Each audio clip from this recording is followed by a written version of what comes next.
Selamat pagi, perkenalkan nama saya Daniel Triono dari Prodi Sistem Informasi UPPJJ Samarinda. Pada kesempatan kali ini saya ingin membuat video praktikum tugas 3 untuk mata kuliah pemrograman berbasis desktop ya, atau MSI 4301.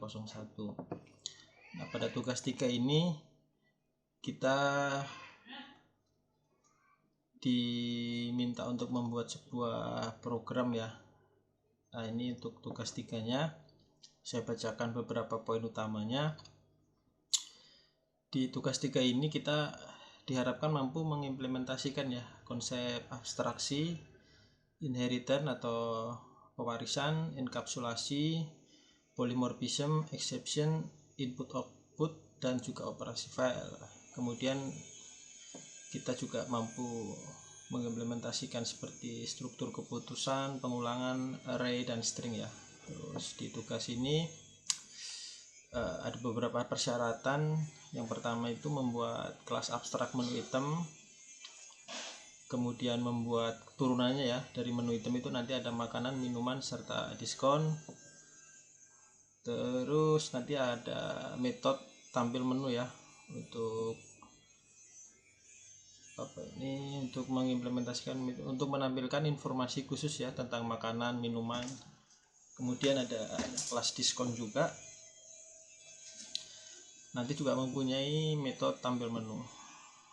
Terus kemudian nanti membuat kelas menu harus sebuah release ya, menyimpan semua item menu. Baik, jadi nanti di kelas menu dia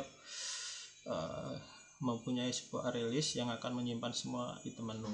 Kemudian membuat kelas pesanan yang digunakan untuk mencatat pesanan pelanggan nanti ya. Nanti juga mempunyai release. Kemudian mengimplementasikan ini sudah tadi ya, inheritance dan sebagainya.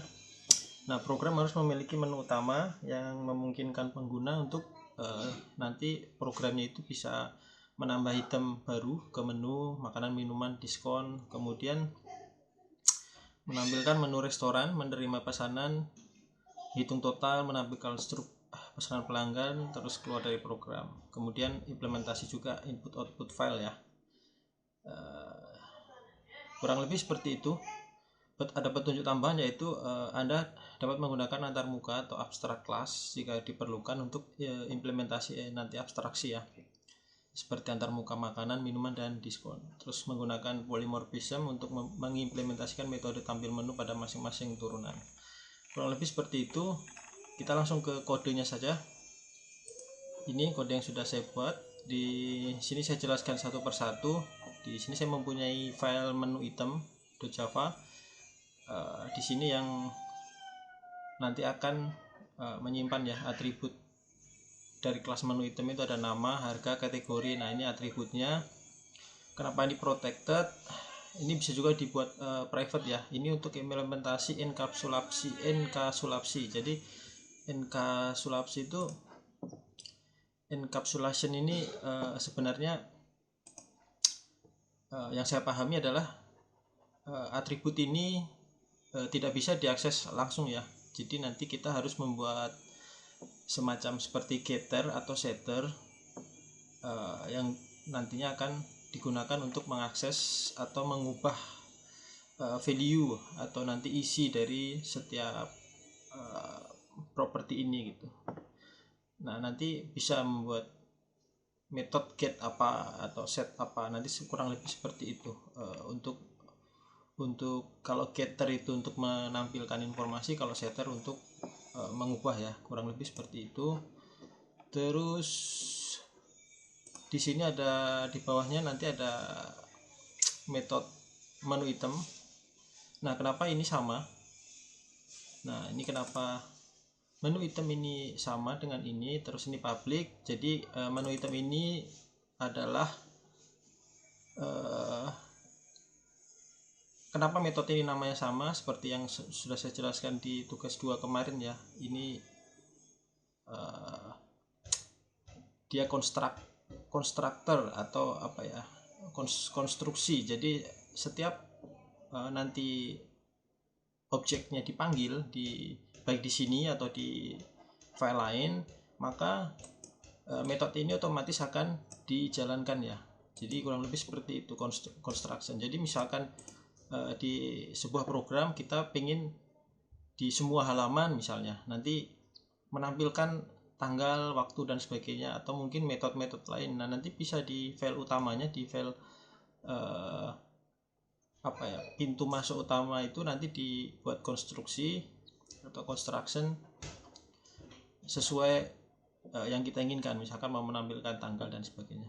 Nah ini abstrak class untuk menu item, dan juga nanti ada tampil menu seperti yang diminta di tugas tadi ya. Nah ini ada di bawahnya ada kelas makanan, mengextend menu item. Nah ini artinya adalah saya membuat kelas makanan. Nah extend ini artinya dia mewarisi dari si ini, walaupun yang diwariskan tidak semuanya gitu ya. Jadi bisa sebagian, bisa semuanya. Dan pewarisan atau inheritance tuh seperti itu. Misalkan saya hanya mau mewarisi nama, harga, nah boleh. Nanti misalkan kalau saya punya kelas hewan misalnya, nanti ada terbang, berenang gitu kan. Nah mungkin kalau nanti di bawahnya saya membuat kelas burung, yang bisa diwarisi kan terbang kan. Nah misalkan kalau ikan gitu, berarti yang diwarisi adalah si berenang tadi. Jadi tidak semuanya gitu. Boleh semua, boleh sebagian. Nah ini kelas makanan mengextend, nanti akan mengambil properti nama, harga, jenis makanan, dan diskon. Nah, kurang lebih seperti itu. Terus ini ada override, ada function ya, atau metode tampil menu. Ini akan menampilkan nanti menu-menu yang ada di sini sama harga-harganya. Nah metode override ini adalah, kalau yang di sini yang dimaksud override ini nih, polymorphism itu jadi kita punya beberapa function, tetapi namanya sama, tetapi saat dijalankan function itu bisa aja berbeda isinya gitu. Sebagai contoh ini, saya punya tampil menu ada 3 nih, 1, 2 nih. Ini tampil menu di makanan, dan juga ini tampil menu di minuman ya. Nih. Namanya sama gitu, tetapi nanti isinya atau yang ditampilkan beda. Ini ada jenis makanan, ada jenis minuman. Nah ini beda, tetapi nama metodenya sama gitu. Nah nanti saat dipanggil dia tidak akan bentrok gitu. Nah inilah implementasi polymorphism yang saya pahami kurang lebih seperti itu ya. Jadi kita kalau tidak menggunakan polymorphism, tidak bisa kita membuat dua function ya, atau metode yang namanya sama, tidak bisa. Nanti dia akan tumpang tindih itu. Jadi mungkin akan runtime error, atau mungkin error di saat akan dijalankan si kodenya. Kurang lebih seperti itu untuk di menu item Java. Kemudian ini pesanan, ini saya mengimport library ya dari Java, ada release. Ini untuk mapping nanti, atau bisa jadi semacam seperti looping, cuman looping ada metode atau library Java untuk meloop, yaitu menggunakan library hashmap ini ya. Nanti untuk detailnya bisa dipelajari ini. Kemudian ada Java IO, ini input output, ini untuk menerapkan nanti saat kita akan mengekspor atau seperti menu, transaksi, atau si struknya nanti mau disimpan dalam bentuk teks. Jadi di sini memerlukan library input output. Nah, ini kelas pesanan, seperti di tugas kita diminta di dalam pesanan ada tadi release ya. Nih sudah dibuatkan.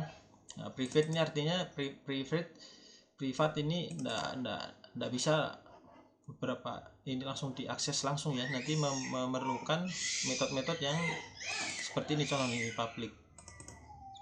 Nah ini harus public untuk mengakses properti atau lainnya yang ada di dalam sini. Nah kalau sudah public ini nanti bisa diakses di tempat lain, kurang lebih seperti itu. Nah ini ada metode tambah pesan, hitung total dan sebagainya ya. Ini untuk menampilkan struk setelah pesanan selesai seperti ini untuk menghitung. Ini untuk menghitung. Nah ini untuk menghitung diskon dan sebagainya nanti. Nah di diskon Nah ini total setelah didiskon. Terus ini ada juga release untuk ini getter ya, getter untuk item pesanan nanti. Membuat getter, kenapa getter? Karena di sini tadi private ya, di item pesanan ini kan private ya, jadi tidak bisa langsung akses, jadi harus menggunakan getter. Nah ini get item, nah mengembalikan item pesanan dari pelanggan. Terus ini nanti untuk menyimpan, ini metode untuk atau function untuk menyimpan struct ya, kurang lebih seperti ini. Nah ini writer untuk menulis stringnya nanti ya di atau filenya nanti di file nanti, kurang lebih seperti itu. Terus ini untuk memuat struct, jadi struct yang sudah dibuat ini sudah ada contohnya satu, ini struct yang saya buat. Nah ini contoh isi file teksnya seperti ini, nanti yang akan dimuat ya jika diminta. Nah, ini kurang lebih seperti ini. Ini ada percabangan, nah ini ada pengkondisian yang bersarang ya, if, terus ada if lagi, terus ada looping nih, for, di dalam for ada if, kurang lebih seperti itu, bercabang. Ini sudah saya pernah jelaskan juga, equal ini artinya sama ya, mirip, dia enggak, nanti mau tulisannya huruf besar kecil dia enggak dibedakan, yang penting secara arti atau harafiahnya sama, minuman atau makanan tulisannya. Nah, kurang lebih seperti itu untuk pesanan Java. Terus ini untuk file manajemen restoran ya, yang akan mengelola nanti transaksinya atau interaksi dengan si user, baik pelanggan atau si kasir di sini ya. Nah ini scanner, ini pernah dijelaskan, tidak usah saya jelaskan lagi ya. Untuk scanner ini nanti untuk yang menangani input user yang diketikkan di terminal, kurang lebih seperti itu. Tampil menu, item penjualan, nah ini kurang lebih seperti itu. Ini sweet case ya, nah, set diskon, hapus diskon, simpan struk dan sebagainya. Nah ini kurang lebih seperti itu. Jadi di manajemen restoran ini secara garis besar dia menangani untuk interaksi nanti saat programnya dijalankan, ada interaksi dari si user dengan programnya seperti menambah item, menghapus, men-set diskon, hapus diskon, terus memilih pesanan, menampilkan menu dan sebagainya. Ini kurang lebih seperti ini. Nih ada 11, termasuk nanti ada opsi juga keluar dari program tersebut. Nah kemudian kita langsung ke file utama dari program ini, yaitu di kelas menu ya, ini public. Ini jangan di private atau di protect, karena nanti programnya tidak bisa interaksi ya, atau bahkan mungkin tidak bisa berjalan karena di protect atau di private. Ini harus public.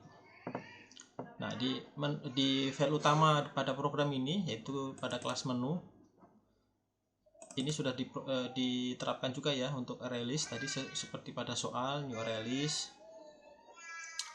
Kemudian ada metode tambah menu, ini untuk menambahkan ya, menambahkan menu, misalkan ada menu baru, kurang lebih seperti itu, nanti bisa ditambahkan. Terus ada metode juga untuk set diskon, misalkan kita ada menu tertentu yang lagi diskon, nah, nanti bisa di set di sini. Terus ini metode untuk menghapus diskon ya, misalkan oh diskonnya yang hari ini menu ini besok sudah berubah, nah nanti kan yang ada perubahan itu kan yang satu dihapus, satunya diubah kan, di set, atau mungkin ini untuk yang menambahkan. Nah ini untuk menampilkan menu-menu yang ada di restoran tersebut. Metodenya ini metode untuk menyimpan menu ke file, misalkan kita punya template nih, menu satu itu menunya ini gitu. Nah nanti misalkan hari Senin, Selasa, Rabu, Kamis restoran itu kan bisa jadi menunya berubah-ubah ya, menyesuaikan. Nah nanti bisa nanti diterapkan metode save menu ini, misalkan hari ini untuk makanan berat hari Senin gitu, nanti dibuat dulu menu-menunya, di save di file. Terus kalau hari Selasa makanan berat misalnya, nah nanti yang metode ini tinggal digunakan hari ini, hari Senin, nanti tinggal meload nih. Nah ini metode untuk load file, misalkan load file menu hari Senin, load file menu hari Selasa dan seterusnya, kurang lebih seperti itu. Ini untuk membuat dulu templatenya, metode save menu ini. Nah, ini load ini untuk nanti saat penggunaan. Kita hari ini mau menggunakan yang menu yang mana, kurang lebih seperti itu. Kurang lebih seperti itu penjelasan dari saya. Ini 15 menit ya untuk penjelasan aja. Nah, ini mudah-mudahan tidak terlalu lama nanti videonya. Kita langsung praktek ya, kita jalankan programnya untuk mengetahui setiap fungsi-fungsi tadi bisa dijalankan.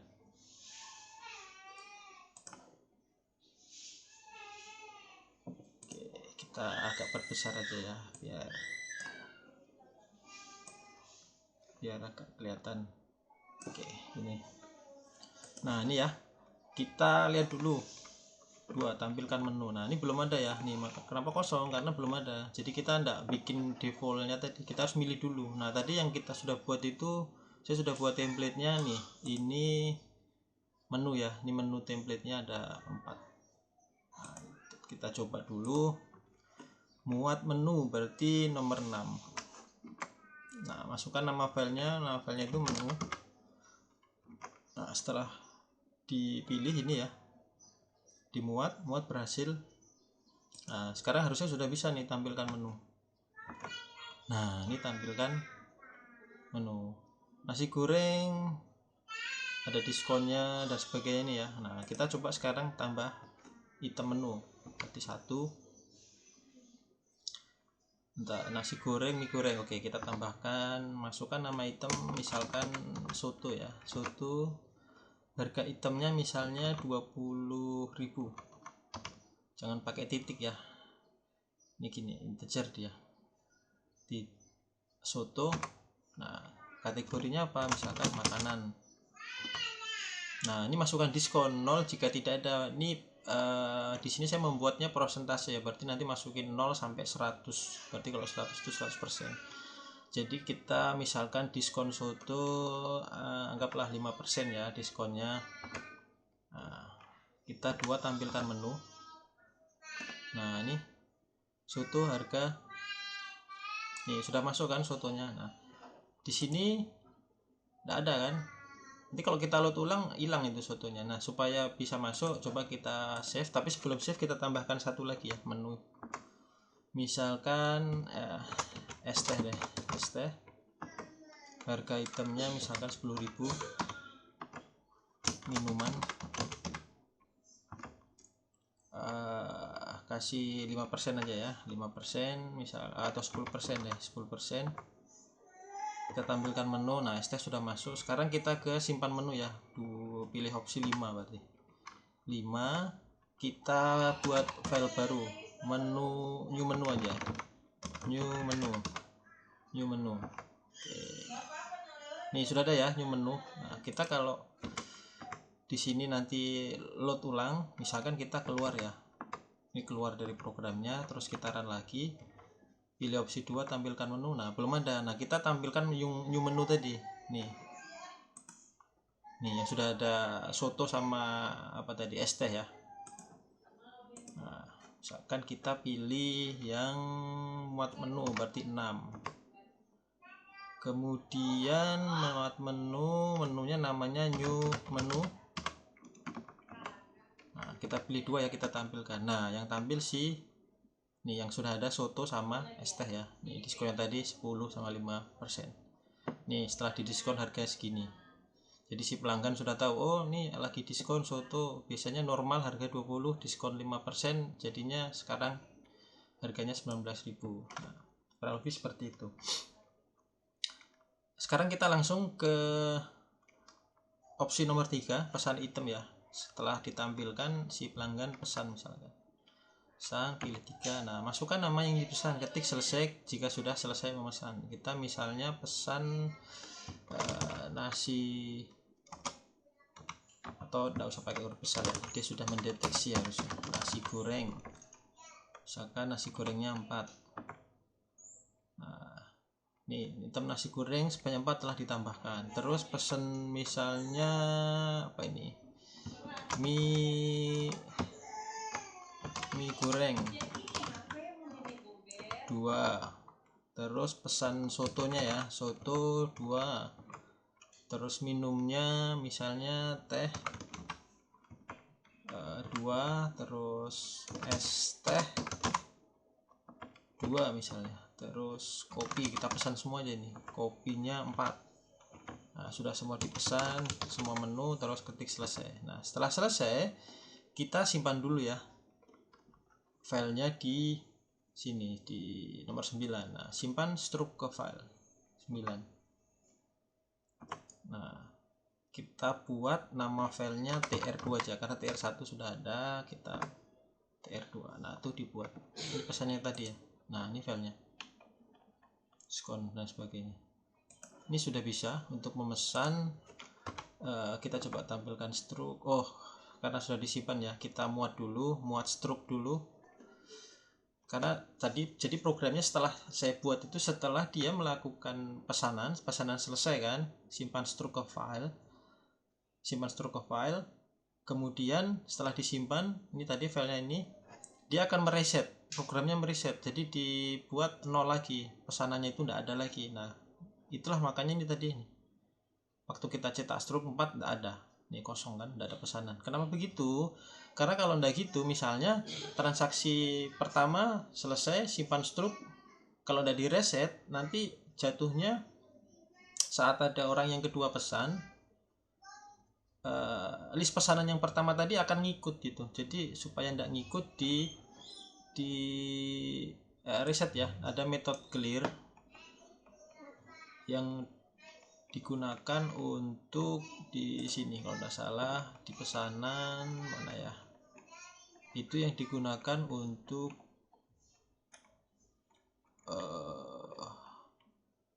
nah nih reset riwayat pesanan setelah disimpan tadi kan, item pesanan. Jadi item pesanan kan yang tadi menampung kan pesanan si pelanggan masuk sini. Nah, setelah disimpan struknya di clear nih, menghapus semua item dari daftar pesanan. Makanya waktu kita cetak struk, nah untuk menampilkan kita bisa dimuat dulu berarti 10.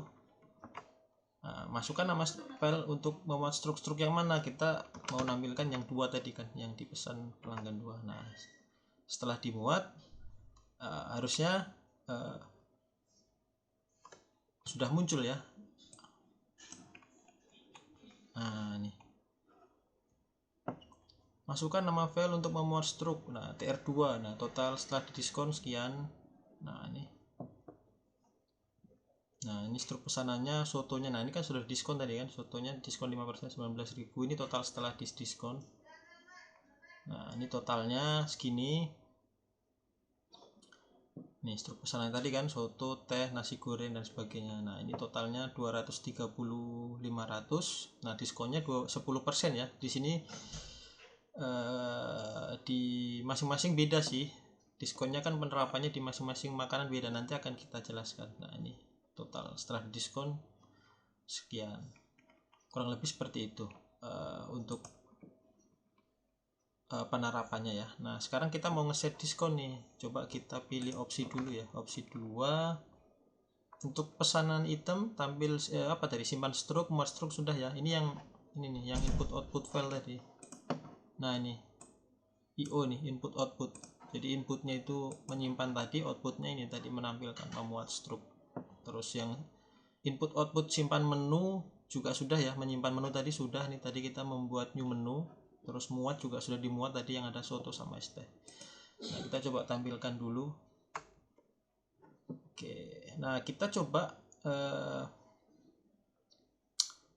ini ada set diskon, hapus diskon ya, set diskon sama menghapus diskon. Kita coba set diskonnya si nasi goreng kan 5%, kita coba set ke 20% ya. Misalkan hari ini kita mau menerapkan diskon 20%, berarti 7. Nah, sini masukkan nih menu yang mana mau di diskon. Kita masukkan nasi goreng. Nah, persentasenya berapa? Misalnya tadi 20% kan, masukkan aja 20. Nah, coba kita tampilkan menu ya. Nah, ini nasi goreng. Ini tadi kan diskonnya berapa tadi ini? 5% kan nasi goreng kan. Setelah di set, nah dia berubah nih. Diskonnya jadi 20%. Nah, setelah didiskon harganya jadi 65.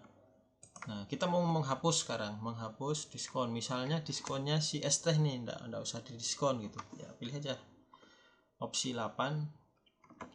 Nah, masukkan nama item untuk dihapus diskonnya, masukkan es teh. Jangan sampai salah ya, ketiknya es teh, spasi ya, es teh. Kemudian enter. Dan kita coba lagi tampilkan di sini. Nah, ini tadi es tehnya masih ada diskonnya kan, 10%. Setelah kita pilih opsi 8, item yang dihapus diskon es teh telah dihapus. Nah, es teh telah dihapus. Nah, ini kosong kan, es teh diskonnya sudah kosong. Jadi kurang lebih seperti itu ya. Tadi sudah saya demonstrasikan dari kode yang saya buat, dari tambah hitam. Oh, tambah hitam tadi sudah ya, tambah hitam untuk menu soto tadi sama es teh sudah bisa menambah hitam, menampilkan menu juga sudah, pesanan tadi juga sudah, menyimpan, menampilkan struk juga sudah tadi ya, yang di atas tadi, dengan cara memuat struk yang sudah disimpan ini tadi ya, TR1 TR2 tadi. Kemudian simpan menu sama memuat menu juga sudah. Nih new menu tadi ya, menyimpan menu, memuat tadi juga sudah. Ini yang menu yang baru. Kalau menu yang lama kan tidak ada ini soto sama es teh. Kemudian set diskon nih, barusan set diskon sama hapus diskon kan. Terus simpan struk ke file sama memuat struknya juga sudah. Nah, sekarang tinggal keluar ya. Ini 11. Nah, ini keluar dari program. Kurang lebih seperti itu. Ini kalau kita jalankan lagi, pilih tampilkan menu, nah ini kosong lagi. Sekarang kita pilih tinggal mau yang mana. Nah, coba aja tes sekali lagi ya, memuat menu.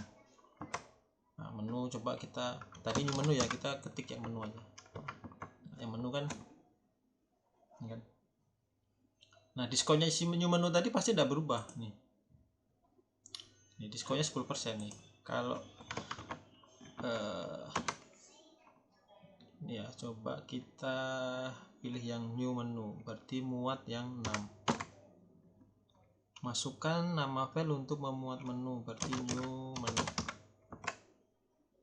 Kemudian tampilkan menu. Nah, kok ST masih diskonnya 10%, terus ini masih tidak berubah. Tadi kan sudah di setting gitu. Ya memang sudah, tetapi kan settingnya di sini kan, set diskon, hapus diskon. Nah, kalau pengen perubahannya itu tersimpan, nah nanti tinggal disimpan nih, simpan menu ke file. Nih, simpan menu, nanti tinggal di save. Sebagai contoh ini ya, ini kita coba set diskon ya, 7. Misalkan nasi goreng 20 ya.